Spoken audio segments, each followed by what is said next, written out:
Today, half the world doesn't see China as a villain, while Western media screams that trap. Millions are looking at China and thinking, finally, someone who gets it.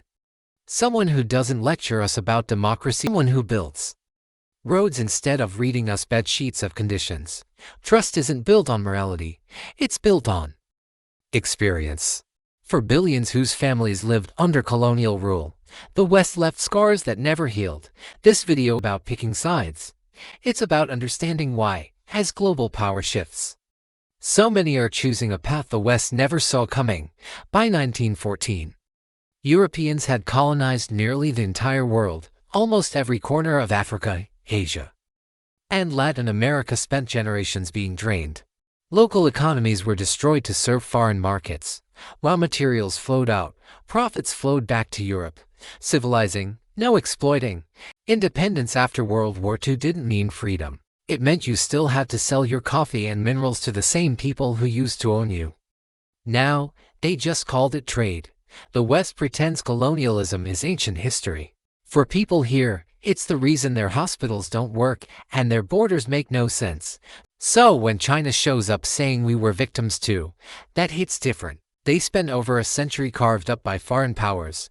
China's century of humiliation created a country that understands what it feels like to be on the receiving end of Western power. This isn't abstract political theory. This is lived memory. And in the global South, memory shapes trust more than any headline. In 1955, at the Bandung Conference, something changed.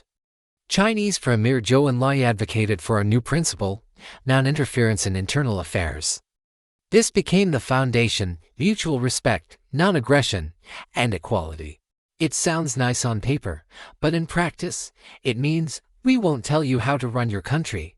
The policy was set to guard against external powers trying to dictate policies through regime changes, coups, or mercenaries. China promised an end to that. Contrast that with the West. Western aid came with strings, long, complicated strings that reshaped entire economies to suit foreign lenders.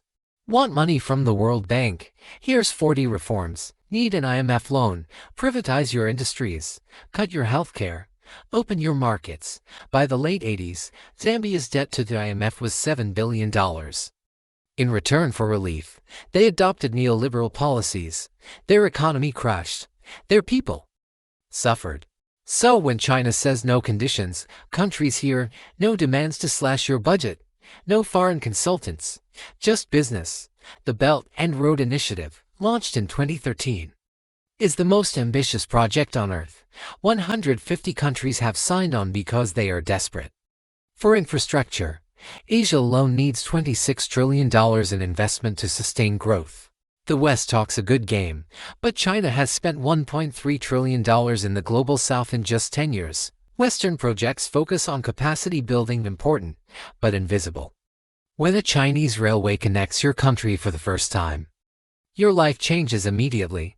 Critics are right, non-interference isn't absolute. China's main condition: recognize Taiwan as part of China. Just one geopolitical loyalty test. No lectures on elections.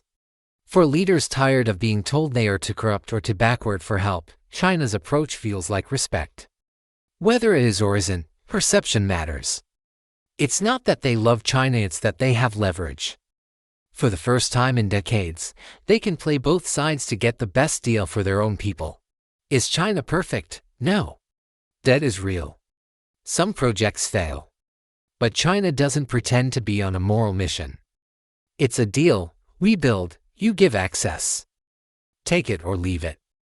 When China says we were victims, too, it isn't a marketing slogan. They remember the century of humiliation, 1839 to 1949, when they were carved up just like Africa. This isn't abstract political theory, it's lived memory.